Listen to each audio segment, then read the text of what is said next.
یعنی موت اور زندگی.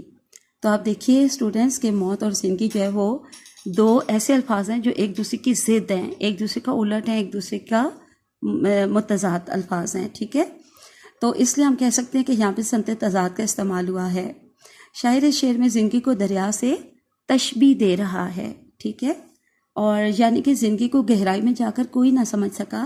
زندگی اس قدر گہری ہے کہ موت بھی اس میں فراموش ہو جاتی ہے. ہم بھول ہی جاتے ہیں زندگی گزارتے گزارتے، موت کو ہم بالکل فراموش کر بیٹھتے ہیں. زندگی کی حقیقت کے سامنے موت بھی کوئی اہمیت نہیں رکھتی. یہ شعر شاعر کی گہری سوچ اور فکر کی عکاسی کرتا ہے کہ شاید زندگی کے ان حقائق سے بھی آشنا ہوتا ہے جن تک عام آدمی پہنچ نہیں پاتا. تو اس شعر کا ایک مفہوم یہ بھی ہو سکتا ہے کہ بعض لوگوں کے نزدیک موت کا تصور سب سے زیادہ خوفناک چیز ہے اور جینے کی خواہش ان میں شدید ہوتی ہے. لیکن شاعر کا کہنا ہے کہ زندگی بعض اوقات اتنے دکھ دیتی ہے، اتنے غم دیتی ہے کہ موت کا غم بھی اس کے سامنے ہمیں بہت کم لگتا ہے، بہت ہلکا لگتا ہے. شاعر ایسے جینے سے مرنے کو بہتر سمجھتا ہے. وہ زندگی کے کرب کو یعنی کہ دکھ کو موت کے کرب سے بھی بڑھ کر سمجھتا ہے. اب آ جاتے ہیں یہاں ہمارے پاس چوتھے شعر پہ. تو چوتھے شعر کے آپ الفاظ معنی بھی ساتھ دیکھ لیجئے، اور یہاں پہ ہمارے پاس تھوڑی سی یہاں تشریح بھی ہے، یہ بھی ضرور پڑھ لیجئے گا. ہے یہ زندگی عمل کی جولاں گاہ، میکدہ اور خان کا نہیں. جولاں گاہ کا معنی ہوتا ہے میدان عمل، اور میکدہ شراب خانے کو کہتے ہیں. خان کا جو ہے وہ درویشوں کی عبادت کا یا درویشوں کا مزار جو ہوتا ہے اسے کہا جاتا ہے. تو یہاں پر آپ اس کی تفصیلی تشریح نوٹس بک میں دیکھ لیں، بہت اچھی تشریح دی ہوئی ہے یہاں پہ. بہرحال اپنے الفاظ میں بھی اس کی تفہیم بتا دیتی ہوں. شاعر اس شعر میں تخلیق انسانی کا مطلب آسان ترین الفاظ میں سمجھاتے ہوئے کہتے ہیں کہ یہ دنیا تو عمل کا میدان ہے اور عمل سے ہی آخرت کا فیصلہ ہوتا ہے. بقول ایک شاعر کے، عمل سے زندگی بنتی ہے جنت بھی جہنم بھی، یہ خاکی اپنی فطرت میں نہ نوری ہے نہ ناری ہے. فراق فرماتے ہیں کہ دنیا تسلسل عمل سے عبارت ہے، یعنی مسلسل عمل کا نام ہے یہ دنیا اور یہ زندگی. کوئی بھی انعام، کوئی بھی اجر، کوئی بھی جزا بغیر عمل کے ممکن نہیں ہے. ہر راحت اور سہولت کوشش سے وابستہ ہے. یہ میکدہ اور خانقاہ دونوں ہی زندگی میں جمود یعنی کہ ٹھہراؤ کے استعارے ہیں. یعنی زندگی صرف عیاشی کا نام بھی نہیں ہے کہ میں کدے میں ہی گھسے رہوں، اور یہ محض عبادت کا نام بھی نہیں ہے کہ آپ جو ہے وہ صرف اور صرف خانقاہ کے ہو کر رہ جائیں. زندگی غموں اور خوشیوں دونوں کا مجموعہ ہے، اور دونوں کو ہی ساتھ لے کر چلنے کا نام ہے زندگی. زندگی ایک طرف عبادات تو دوسری طرف معاملات کا بھی نام ہے. اب آ جاتے ہیں ہم اپنے شعر نمبر 5 کی طرف. شعر نمبر 5 کے یہاں پہ آپ الفاظ معنی بھی دیکھ لیجئے، میں اس کو پڑھ بھی دیتی ہوں. کوئی سمجھے تو ایک بات کہوں، عشق توفیق ہے گناہ نہیں. تو یہاں پہ اس کے معنی صرف ایک لفظ توفیق کے ہی ہیں. توفیق کا مطلب ہوتا ہے حوصلہ، ہمت یا استطاعت. ٹھیک ہے، تو اس کی تشریح یہاں سے بھی دیکھ لیجئے، اور میں بھی آپ کو اس کی تفہیم بتا دیتی ہوں. یہ بیت الغزل کا شعر ہے، یعنی کہ غزل کے سب سے بہترین شعر کو بیت الغزل کہا جاتا ہے. تو یہ جو پوری غزل ہم پڑھ رہے ہیں یہ بیت الغزل کا شعر ہے، یعنی کہ غزل کے سب سے بہترین، یہ اس پوری غزل کا سب سے بہترین شعر ہے. اس شعر میں شاعر عشق کی حقیقت کا پرچار کرتے ہوئے اسے توفیق خداوندی کہتے ہیں. عشق حقیقی ہو یا مجازی، دونوں ہی زندگی کی حقیقت سے آشنا کرتے ہیں. جس نے عشق کی راہ اختیار کی وہ گویا اپنی زندگی کی حقیقت کو پا گیا. اور عشق مجازی بھی اگر اخلاص سے، خلوص سے لبریز ہوگا، ایمانداری سے لبریز ہوگا، تو وہ بھی انسان کو عشق حقیقی کی طرف ہی لے کر جائے گا. اصل میں شاعر نے زندگی جینے کے لیے عشق کو لازمی قرار دیا ہے، لیکن ساتھ وہ یہ بھی کہتے ہیں کہ یہ قسمت کی بات ہے کہ عشق کی راہ اختیار کون کرتا ہے. عشق میں طلب ہی طلب ہے اور فنا ہی فنا ہے، اور یہ اسے ہی ملے گا جسے توفیق الہی ہوگی. بات صرف سمجھنے کی ہے. بقول علامہ اقبال، عقل کو تنقید سے فرصت نہیں، عشق پر اعمال کی بنیاد رکھ. تو چلیں اب ہم اگلا شعر دیکھتے ہیں. اگلا شعر ہے جی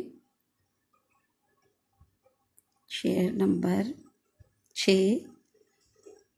شعر نمبر 6 میں دیکھیے، اس کے معنی آپ دیکھ لیں اور شعر میں پڑھ دیتی ہوں۔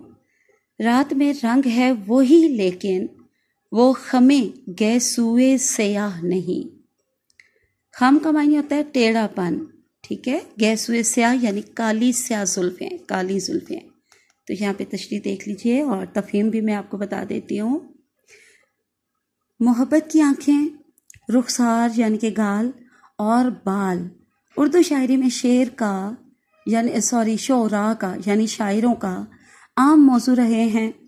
فراق بھی محبوب کی ہر ادا کا اسیر ہے، یعنی بہت پسند کرتا ہے ہر ادا کو، محبوب کے حسن کو روز روشن سے بڑھ کر سمجھتا ہے، اور اس کی زلف دراز جو ہے، اس کی جو سیاہی ہے یعنی بہت زیادہ کالی سیاہ جو زلفیں ہیں، لمبی لمبی کالی سیاہ زلفیں جو ہیں اس کے محبوب کی، ان کو رات کی سیاہی سے تشبیہ دیتا ہے۔ وہ کہتا ہے کہ ہاں میں مان لیتا ہوں کہ میرے محبوب کی زلفوں کی طرح رات کا رنگ بھی سیاہ ہے، میں مان لیتا ہوں کہ میرے محبوب کی زلفوں کی طرح رات لمبی بھی ہے، لیکن ایک بات میں میرے محبوب کو رات کی سیاہی پر فوقیت حاصل ہے، بڑائی حاصل ہے، اور وہ یہ ہے کہ جو خم یعنی ٹیڑھا پن میرے محبوب کی زلفوں میں ہے وہ رات میں نہیں ہے۔ جس طرح میرے محبوب کی زلفیں لہراتی ہیں، رات کی قسمت میں ایسا بالکل نہیں۔ جی تو باقی آپ یہاں سے تفصیلی تشریح دیکھیے، اور اس کے بعد جو ہے ہم آخری شعر کو شعر نمبر 7 کو سیکنڈ لاسٹ شعر کو دیکھتے ہیں۔ شعر نمبر 6 کی بقیہ تشریح بھی دیکھ لیجیے، پھر شعر نمبر 7 کی طرف آتے ہیں۔ مرتبہ دیکھ خاک آدم کا یہ مقامات مہر و ماں نہیں۔ خاک کا معنی ہوتا ہے مٹی، اور مراد ہے آدم، آدمی کی مٹی، مٹی کا بنا ہوا انسان۔ مہر و ماں کا معنی دیکھیں تو مہر سورج کو کہتے ہیں اور ماس چاند کو، یعنی سورج اور چاند۔ یہاں پہ باقی آپ تشریح دیکھ لیں اور اس شعر کی تفہیم کیا ہوگی۔ اللہ نے انسان کو عقل و شعور دیا ہے، اور یہی چیز انسان کو اشرف المخلوقات بناتی ہے۔ اس کا یہ مرتبہ ہر جن و انس، ہر مہر و ماں سے بلند ہے۔ شاعر شعر میں واقع معراج کی طرف بھی اشارہ کر رہے ہیں، ٹھیک ہے، کہ معراج کا واقعہ دراصل معراج انسانیت تھی۔ یہ چاند ستارے کہکشاں جو ہیں، چاہے چاند ستارے ہوں، کہکشاں ہوں، جن ہوں، انس ہوں یعنی انسان، اس معراج تک کبھی نہیں پہنچ سکتے۔ تو انسان اگر اس قدر بلند مرتبے کا حامل ہے تو اس کی ذمہ داریاں کیا ہیں؟ اس کی ذمہ داریاں بھی سب سے زیادہ ہیں۔ اسی چیز کو مد نظر رکھتے ہوئے ایک اور شاعر نے کیا خوبصورت بات کہی ہے کہ فرشتوں سے بہتر ہے انسان بننا، مگر اس میں لگتی ہے محنت زیادہ۔ انسان کو عالی ظرف اور منکسر المزاج ہونا چاہیے، عاجز ہونا چاہیے، اور دنیا کو پرامن اور خوبصورت بنانا چاہیے، ایک دوسرے کے کام آنا چاہیے، وسائل کی تقسیم میں مساوات کو اپنانا چاہیے، یعنی برابری کا اصول اپنانا چاہیے، یعنی مرتبہ انسانیت پہ وہی فائز ہے جسے خدا کے بندوں سے پیار ہے۔ تو اب ہم اس غزل کا جو ہے وہ آخری شعر دیکھتے ہیں، شعر نمبر 8۔ تو یہاں پر آپ شعر نمبر 8 دیکھ لیجئے، اس کو ہم پڑھ لیتے ہیں۔ یہ مساوات عشق دیکھ فراق، امتیاز گداؤ شاہ نہیں، امتیاز گداؤ شاہ نہیں۔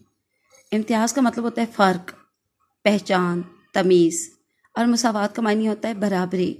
گدا کہتے ہیں فقیر کو، شاہ کہتے ہیں بادشاہ کو۔ تو یہ تشریح دیکھ لیجئے اور تفہیم اس کی جان لیتے ہیں۔ عشق وفا کی دوسری شکل ہے، اور ساتھ ہی پہلے اسٹوڈنٹس میں آپ کو بتا دوں کہ یہ کیا ہے ہمارے پاس شعر نمبر 8، کیونکہ یہ آخری شعر ہے، اور اس آخری شعر میں ہمارے پاس جو ہے یہاں پر دیکھیں فراق جو ہے یہ شاعر کا تخلص موجود ہے، اوپر میں نے علامت بھی تخلص کی لگا دی۔ تو یہ آخری شعر بھی ہے اور اس میں تخلص بھی ہے، تو یہ مقطع ہے، یہ ضرور یاد رکھ لیجیے گا، کیونکہ مقطع کی دونوں شرائط پہ یہ شعر پورا ہوتا رہا ہے کہ یہ آخری بھی ہے اور اس میں تخلص بھی موجود ہے شاعر کا، تو یہ اس لیے مقطع کہلائے گا۔ تو اس میں اس کی تفہیم کیا ہوگی؟ عشق وفا کی دوسری شکل ہے، یہ ایک ایسی سچائی ہے جسے امیر سے غریب، بادشاہ سے فقیر کوئی بھی اپنا سکتا ہے، اس پہ کسی کی بھی اجارہ داری نہیں ہے۔ عشق میں مساوات ہی مساوات یعنی برابری ہی برابری ہے۔ بقول مولانا حالی، کیس ہو کوہ کن ہو کے حالی، عاشقی کچھ کسی کی ذات نہیں۔ اسی بات کو فیض احمد فیض نے بھی اپنے انداز میں بیان کیا ہے۔ وہ کہتے ہیں، اسی بات کو جو ہے وہ فیض صاحب اس طرح کہتے ہیں، میدان وفا دربار نہیں، یا نام و نسب کی پوچھ کہاں، عاشق تو کسی کا نام نہیں، کچھ عشق کسی کی ذات نہیں۔ غزل کے اس مقطع میں شاعر نے صنعت تضاد کے استعمال سے عشق کی حقیقت کو بیان کیا ہے کہ عشق میں کسی کا خاندان یا حسب و نسب نہیں دیکھا جاتا، عشق میں ذات پات نہیں دیکھی جاتی، عشق میں خلوص، جذبہ اور وفا، ایمانداری وغیرہ دیکھی جاتی ہے جو کسی میں بھی ہو سکتی ہے۔ تو یہ آپ یہاں پہ ساری اس کی تشریح دیکھیے آپ نے، اور کچھ بقیہ جو ہے وہ اگلے صفحہ پر ہے، تو یہ آپ ضرور تفصیلی تشریح دیکھ لیجئے۔